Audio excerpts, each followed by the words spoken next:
Welcome students. पिछले class में हम लोगों ने गॉस का प्रमेय और उससे संबंधित उसके कुछ अनुप्रयोग पढ़े थे। उस सिद्धांत पर आधारित कुछ आंकिक प्रश्नों को हल कर लेते हैं। गॉस थ्योरम से संबंधित एनसीईआरटी के कुछ क्वेश्चंस हैं, आज उनको हम लोग बनाना सीखते हैं। आपका पहला क्वेश्चन ध्यान दीजिएगा, एनसीईआरटी में हमने पहले चैप्टर में 1.14 तक बनवा दिया था। 1.14 के आगे 1.15 से आज हम लोग बनाना शुरू करते हैं। क्वेश्चन देखते हैं। आज पहला क्वेश्चन है, ये कह रहा है कि एक विद्युत क्षेत्र है E, एक विद्युत क्षेत्र जो कि सदिश होता है E है, कितना 3 × 10 के घात 3, 3 × 10 के घात 3, I लगा हुआ है, I कैप। मात्रक होता है न्यूटन प्रति कूलम, और एक वर्ग है, एक वर्ग है, और इस वर्ग की भुजा दी गई है, भुजा है 10 सेंटीमीटर यानी 0.1 मीटर। YZ तल के समानांतर,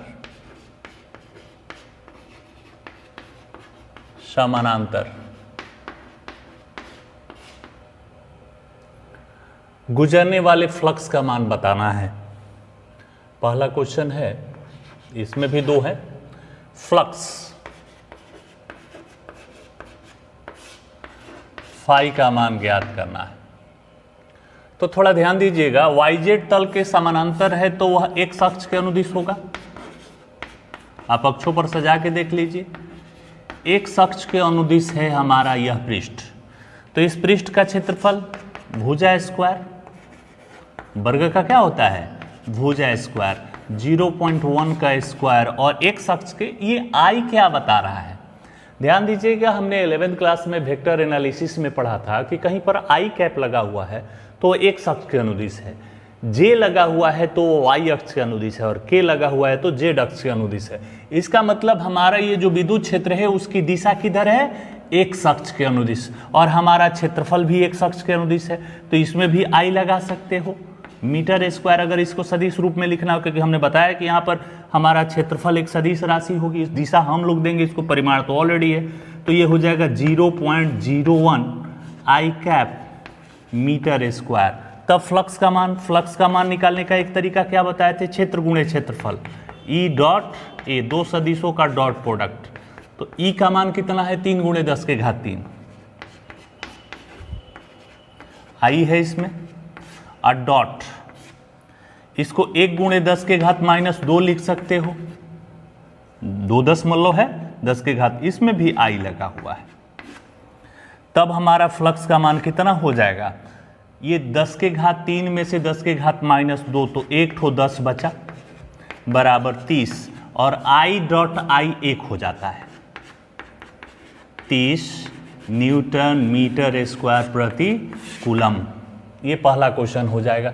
इसमें दूसरा क्वेश्चन है बी, पहला में ही बी क्वेश्चन है। उसमें क्या कह रहा है, उसमें कह रहा है कि एक शख्स के अनुदिश वह 60 डिग्री का कोण बनाते हुए, वह 60 डिग्री का कोण बनाते हुए है, तब फ्लक्स का मान क्या होगा। तो बाबू फ्लक्स का मान एक और सूत्र बताए थे हम, ई ए, दो सदिशों का डॉट प्रोडक्ट करते हो तो क्या होता है ई ए, और ए डॉट बी है तो ए भी कॉस थीटा हो जाता है, कॉस थीटा हो जाएगा यहाँ। ई गुणे ए का मान अभी हम लोग निकाले थे 30 आया था, अभी आप गुणा कर ई और ए का मान रखकर गुणा भी कर सकते हो, और कॉस 60 डिग्री का मान आ जाएगा।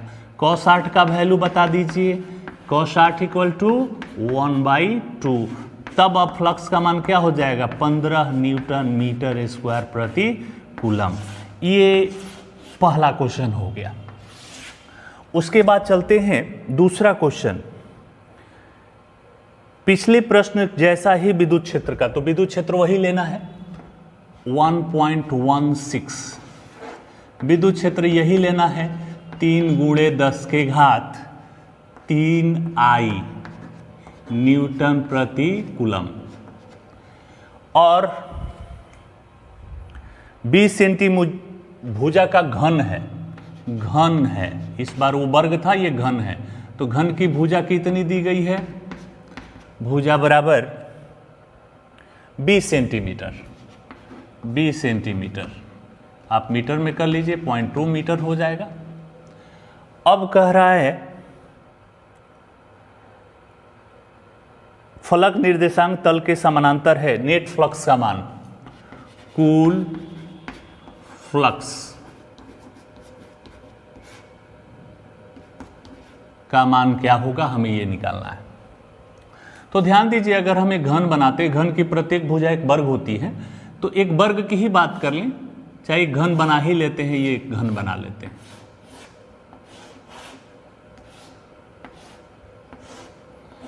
ये घन हो गई।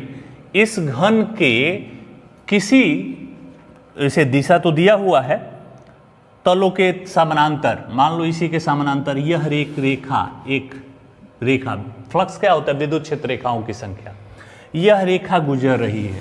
तो इस घन से संबंधित कुल फ्लक्स कितना होगा।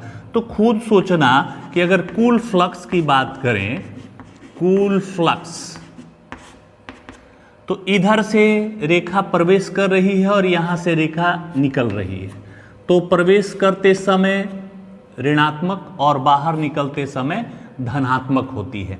तो इधर से फ्लक्स माइनस में हो जाएगा और इधर से फ्लक्स प्लस में हो जाएगा। तो कुल फ्लक्स का मान कितना हो जाएगा, 0, क्योंकि इस घन से, इस पृष्ठ से जितनी रेखाएं इस पृष्ठ में प्रवेश करती हैं उतनी ही रेखाएं इस पृष्ठ से बाहर निकलती हैं। और फ्लक्स क्या होता है, इन रेखाओं की संख्या। और ये रेखाएं पृष्ठ में प्रवेश करते समय ऋणात्मक मानी जाएंगी और बाहर निकलते समय धनात्मक। तो जितना ऋण है उतना ही धन है, तो इसका परिणामी मान कितना हो जाएगा, 0 हो जाएगा।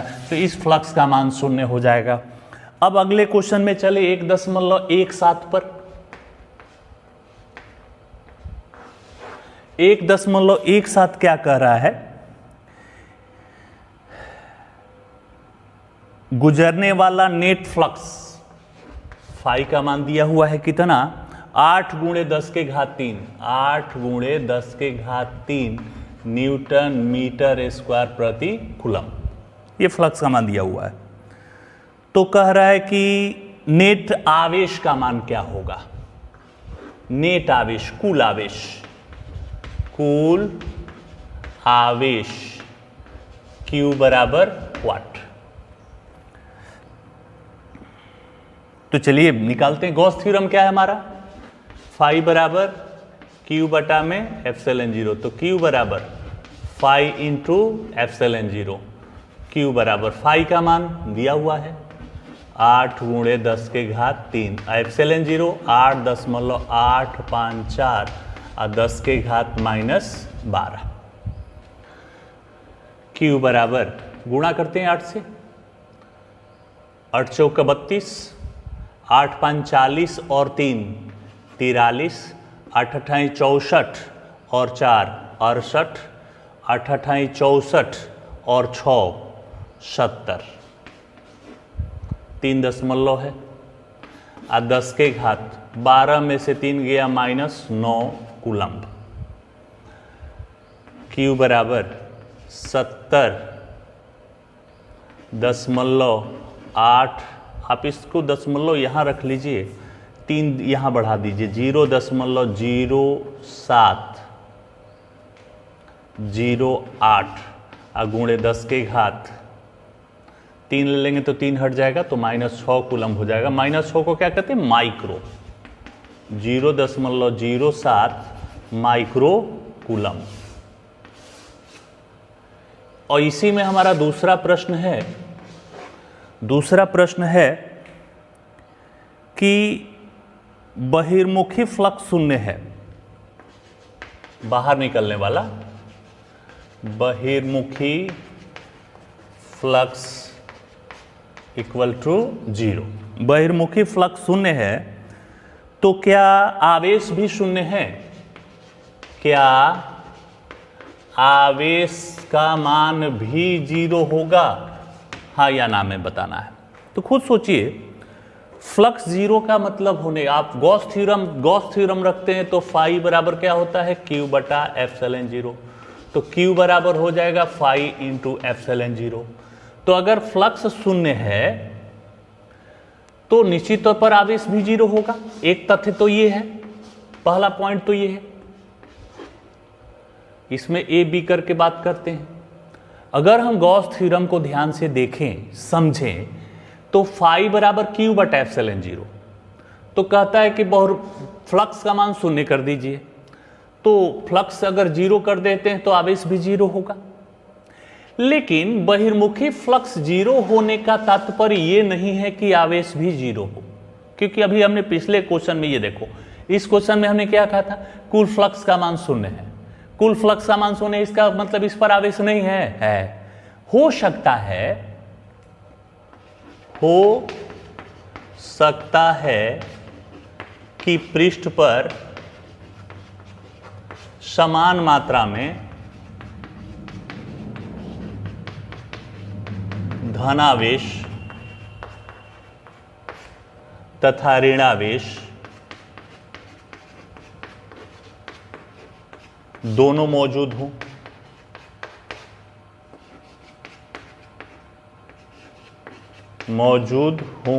ऐसी स्थिति में तो आवेश जीरो नहीं होगा। आवेश तो है, उस पर धन भी है, ऋण भी है, हाँ, कुल आवेश जीरो हो जाएगा। और कुल आवेश जीरो होने का मतलब है कि बहिर्मुखी फ्लक्स शून्य। तो यहां कुल मिलाकर हम लोग इस निष्कर्ष पर पहुंचे कि अगर बहिर्मुखी फ्लक्स शून्य है तो आवेश का मान जीरो हो भी सकता है, आवेश का मान जीरो नहीं भी हो सकता, क्योंकि उस पर समान मात्रा में धनावेश भी रह सकते हैं और समान मात्रा में ऋण आवेश। और ऐसी स्थिति में हमको लगेगा कि इस पृष्ठ पर कोई आवेश नहीं है, जबकि वहां पर आवेश मौजूद है। तो ये क्वेश्चन हो गया 1.17। अगले क्वेश्चनों की तरफ चलें।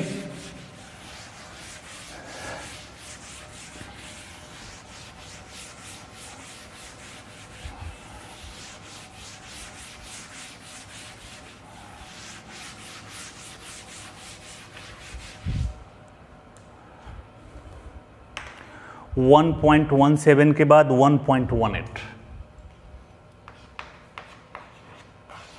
1.18 ये क्या कहता है, एक घन का फलक,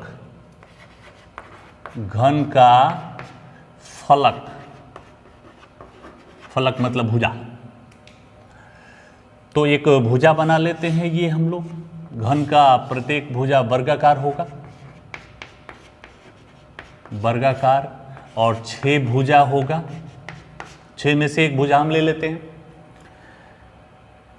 इसके केंद्र से ठीक 5 सेंटीमीटर ऊंचाई पर इसका केंद्र ये हो गया, और 5 सेंटीमीटर, और इसकी भुजा दी गई है कितनी, 10 सेंटीमीटर। 10 सेंटीमीटर यानी 0.1 मीटर। यहां से अगर 5 सेंटीमीटर ऊपर, खुद सोचो कि ये भुजा का मान 10 सेंटीमीटर है और केंद्र से 5 सेंटीमीटर जाना है, तो पृष्ठ पर पहुंचेंगे ना, कहां पहुंचेंगे, पृष्ठ पर। तो पृष्ठ पर इधर भी पहुंच सकते हैं, इधर भी पहुंच सकते हैं, इधर भी पहुंच सकते हैं, इधर 6 भुजाएं, 6 में से किसी एक पर पहुंच सकते हैं। तो कुल फ्लक्स का मान कितना होता है, कुल फ्लक्स फाई बराबर क्यू बटा में एप्सिलॉन, इच्छाओं से रिलेटेड कुल फ्लक्स का मान। ये कह रहा है कि ऊंचाई वाले पर ही, यहां यहीं पर। तो एक एक नियम से खुद सोचो, ये तो 6 भुजा के लिए हो गया, कुल पृष्ठ का फ्लक्स हो गया। अब कह रहा है कि केवल ऊंचाई वाला, केवल इसी भुजा वाला बताओ। तो घन की एक भुजा से संबंधित विद्युत फ्लक्स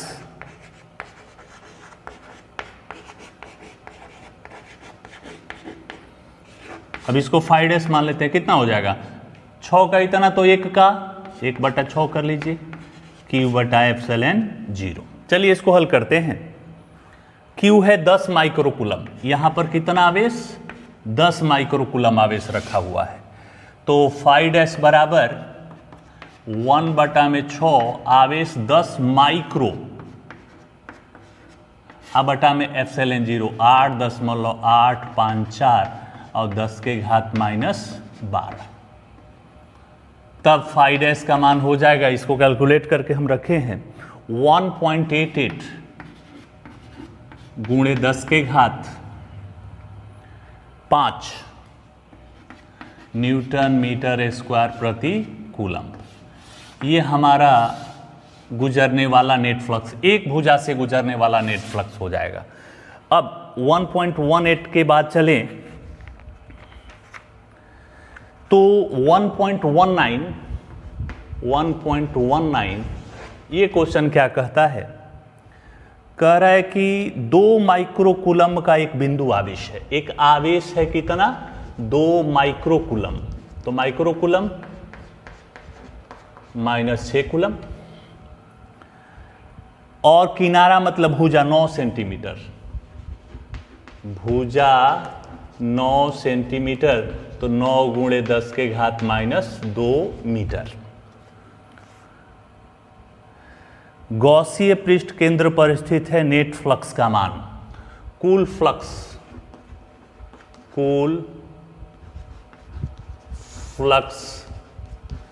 फाई का मान कितना होगा, हमें ये बताना है। तो ध्यान दीजिएगा, ये घनीय गॉसीय पृष्ठ घन है, तो घन की भुजा, प्रत्येक भुजा वर्गाकार होती है। तो फ्लक्स का मान कितना होता है गॉस थ्योरम से, Q बटा में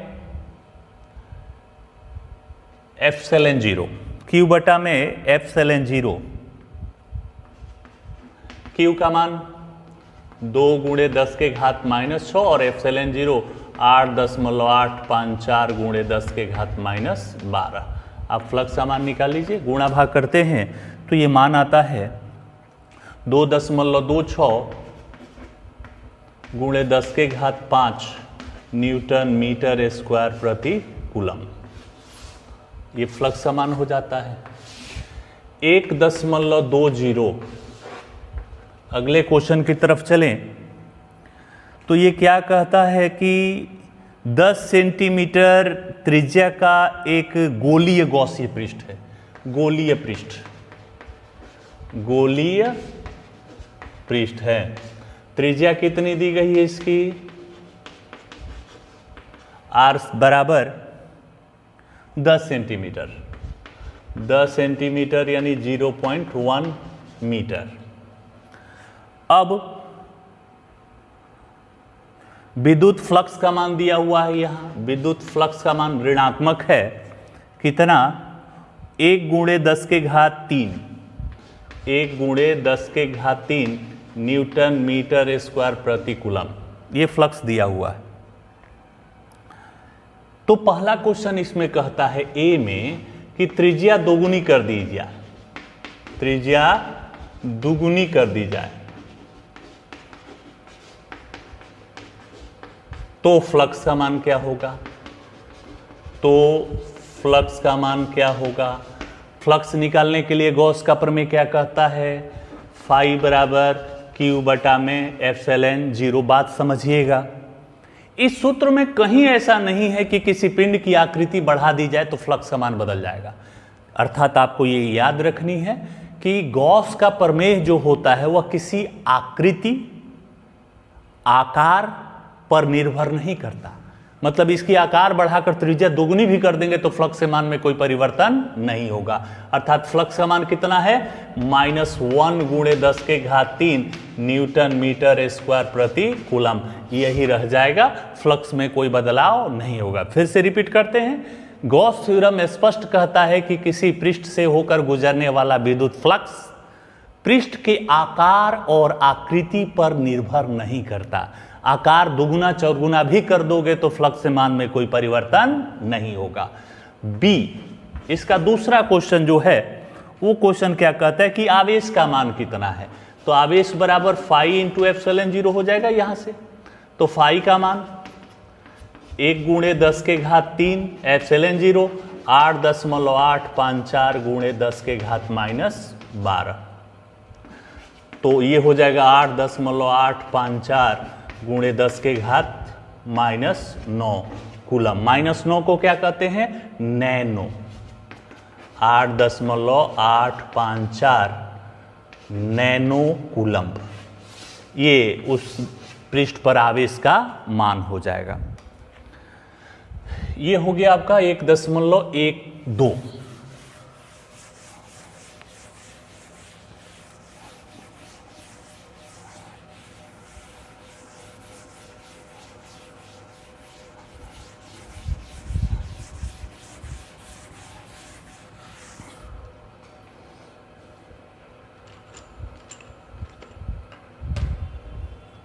एक 1.21।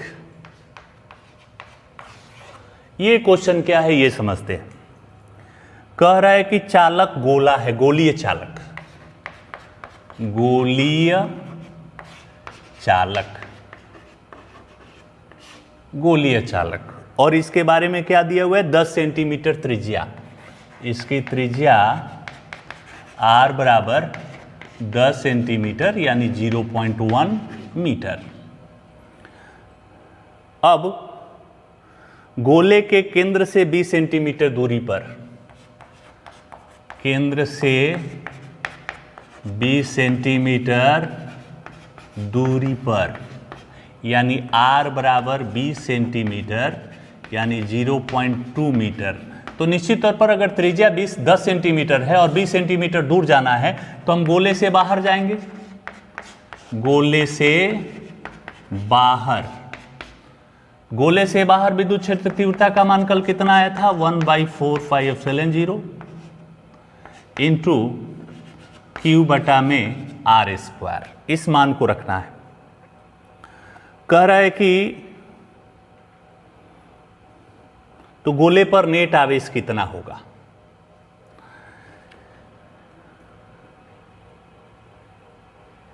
विद्युत क्षेत्र तीव्रता भी दिया हुआ है, E का मान दिया हुआ है कितना, विद्युत क्षेत्र का मान है 1.5 गुणे 10 के घात 3, 1.5 गुणे 10 के घात 3। ये एक्यूरेट वैल्यू इसका कितना होता है, 9 गुणे 10 के घात 9, और Q का मान हमें निकालना है, और R 0.2। तो ये 15 छक्का 90, 60 हो जाएगा। तो Q बराबर, ये गुणा करोगे तो 0.04 हो जाएगा। 10 के घात 3 कटा दो तो 10 के घात 6 बचेगा यहाँ, बटा में 60 गुणे 10 के घात 6। इसको हल करते हैं तो हमारे आवेश का मान आता है 6.67 नैनो कूलम्ब। अब यहां ध्यान दीजिएगा, विद्युत क्षेत्र को कहता एक शब्द है त्रिज्यतः अंतर्मुखी। त्रिज्यतः अंतर्मुखी, अंतर्मुखी मतलब त्रिज्या के अकॉर्डिंग अंदर की ओर। तो अंदर की ओर तो ऋण की ओर होता है, मतलब हमारा ये जो विद्युत क्षेत्र है वह माइनस में होगा, माइनस में होगा, ये आवेश का मान माइनस में होगा। त्रिज्यता अंतर्मुखी मतलब त्रिज्या के सापेक्ष अंदर की ओर। तो विद्युत क्षेत्र अंदर की ओर हो तो धन से परे ऋण की ओर। तो ये त्रिज्यता अंतर्मुखी कहने का मतलब ये हो गया कि हमारा जो ये विद्युत क्षेत्र है वह ऋणात्मक है, अंदर की ओर है। त्रिज्यता अंतर्मुखी का मतलब ये हुआ।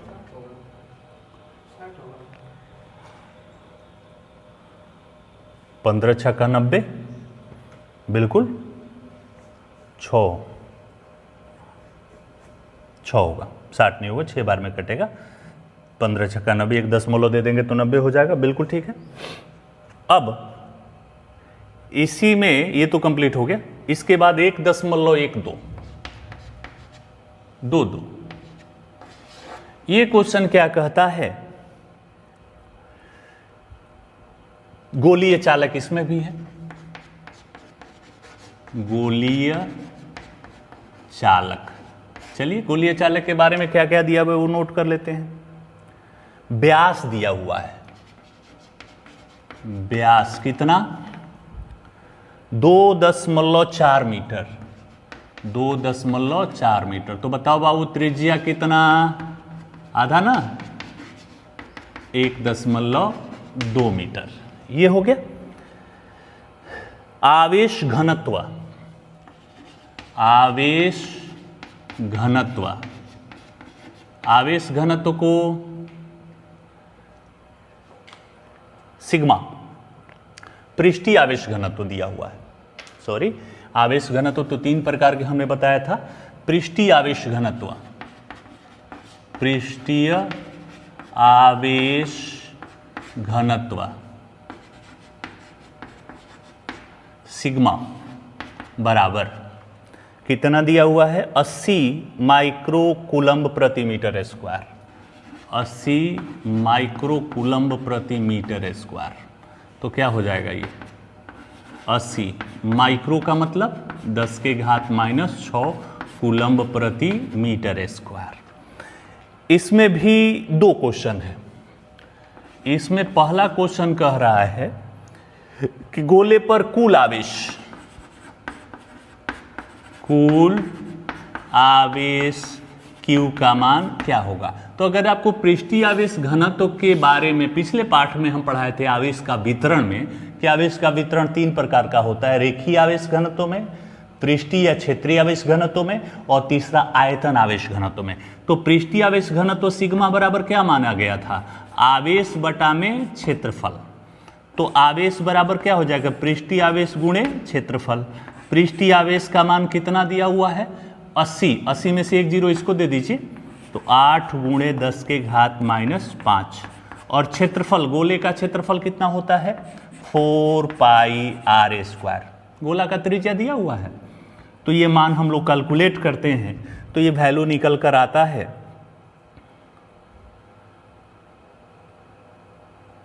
पृष्ठीय आवेश घनत्व 1 2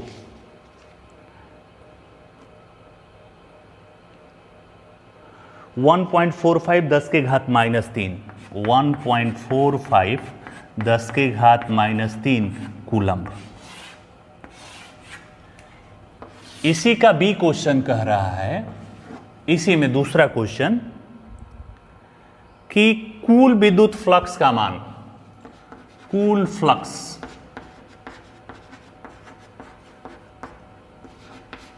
फाई बराबर वाट। तो फ्लक्स का मान निकालने के लिए सूत्र क्या है? आकार आकृति पर तो निर्भर, Q बटा में ε0। Q कुल आवेश हम लोग निकाल चुके हैं गोले पर, 1.45 गुणे 10 के घात -3 ε0 8.854 10 के घात -12। तो इसको भी कैलकुलेट कर लेते हैं। तो हमने कैलकुलेट करके लिखा हुआ है इसको 1.64 गुणे 10 के घात 8 न्यूटन मीटर स्क्वायर प्रति कूलम्ब। ये कुल फ्लक्स का मान हो जाएगा। ये हो गया 1.22, 1.23 की तरफ चले तो इसमें क्या कहता है? रैखिक आवेश, रैखिक आवेश घनत्व, लैम्डा था ना जी, रैखिक आवेश घनत्व, लैम्डा का मान ज्ञात करना है। क्या क्या दिया हुआ है? दूरी 2 सेंटीमीटर, दूरी r बराबर 2 सेंटीमीटर, यानी 2 गुणे 10 के घात -2 मीटर। और विद्युत क्षेत्र दिया हुआ है 9 गुणे 10 के घात 4, विद्युत क्षेत्र E 9 गुणे 10 के घात 4 न्यूटन प्रति कूलम्ब विद्युत क्षेत्र है। तो अब बताइए, हमने ये पढ़ा था ना कि रैखिक आवेश घनत्व के लिए विद्युत क्षेत्र गॉस के पहला एप्लीकेशन में E का मान कितना आया था? 1/2 पाई ε0 लैम्डा बटा में r, लैम्डा बाई r आया था। इसको 4 बना देते हैं, E बराबर 1/4 पाई ε0 और 2 लैम्डा बटा में r। ऐसा करने से इसका एक्यूरेट वैल्यू हमें मिल जाता है। ये आसान हो जाता है कैलकुलेशन में। फॉर्मूला तो हमारा यही था, लेकिन कैलकुलेशन में हम इसको रखते हैं। E बराबर, सॉरी, E का तो मान दिया हुआ है 9 गुणे 10 के घात 4, 9 गुणे 10 के घात 4 बराबर ये कितना हो जाएगा 9 गुणे 10 के घात 9 2 लैम्डा बटा में r दूरी कितना 2 गुणे 10 के घात -2। तो ये 9 से 9 कट गया 2 से 2 कट गया तो लैम्डा बराबर कितना हो जाएगा 10 के घात 4 में से 10 के घात 2 घटा तो 10 के घात 2 बटा में 10 के घात 9 तो 10 के घात -7। तो लैम्डा बराबर 0.1 कर लेते हैं और 10 के घात -6 कूलम्ब प्रति मीटर कर लेते हैं। तो -6 क्या हो जाएगा माइक्रो 0.1 माइक्रो कूलम्ब प्रति मीटर रैखिक आवेश घनत्व लैम्डा का मान हो जाएगा। इसके बाद हमारा ये अंतिम क्वेश्चन एनसीईआरटी का जो है उसको भी देख लेते हैं, कंप्लीट हो जाएगा। जब ऑफलाइन क्लास चलेगा तो हम लोग अदर बुक्स के भी क्वेश्चन बनाना सीखेंगे। अभी फिलहाल एनसीईआरटी पर जानते हैं, उसके सॉल्यूशनों को समझते हैं। अंतिम प्रश्न है 1.24। ये क्या कह रहा है कि दो बड़ी धातु की प्लेटें, हम चित्र से समझाते हैं। ये पहली प्लेट ए हो गई, ये दूसरी प्लेट बी हो गई। ये दो बड़ी प्लेटें हैं। अब इन पर पृष्ठीय आवेश घनत्व प्लस सिग्मा है, तो इस पर पृष्ठीय आवेश घनत्व माइनस सिग्मा है। और सिग्मा का मान दिया हुआ है, एक पर प्लस रखोगे एक पर माइनस रखोगे, 17 गुणे 10 के घात -22 17 गुणे 10 के घात -22 कूलम्ब प्रति मीटर स्क्वायर पृष्ठीय आवेश घनत्व दिया हुआ है। कह रहा है पहली प्लेट के बाह्य क्षेत्र में, पहली प्लेट का बाह्य क्षेत्र कौन होगा चित्र में समझिएगा, नहीं तो थ्योरी क्लियर नहीं होगी। पहली प्लेट, इन दोनों का तो ये आंतरिक पृष्ठ हो गया, पहली प्लेट का बाह्य क्षेत्र इधर हो जाएगा, पहला क्वेश्चन यहाँ। दूसरी प्लेट का बाह्य क्षेत्र ये हो जाएगा और दोनों प्लेटों के बीच का क्षेत्र ये हो जाएगा। तीसरा क्वेश्चन यहाँ, तो पहली प्लेट के बिल्कुल पास पास में, आप यहाँ से ये दूरी काउंट करो, यहाँ से ये दूरी काउंट करो, नगण्य है, दोनों एक ही, यहाँ से जो दूरी होगी वहाँ से भी, ये दोनों प्लेटें पास पास में हैं। तो ये नहीं सोचिएगा कि सर इस प्लेट से ये नज़दीक है इस प्लेट से दूर है, नहीं, बिल्कुल नज़दीक पास पास सटे हुए हैं, तो दोनों से दूरी एक ही काउंट की जाएगी। पहली प्लेट के बाह्य क्षेत्र में, पहली प्लेट के बाह्य क्षेत्र में विद्युत क्षेत्र की तीव्रता, विद्युत क्षेत्र की तीव्रता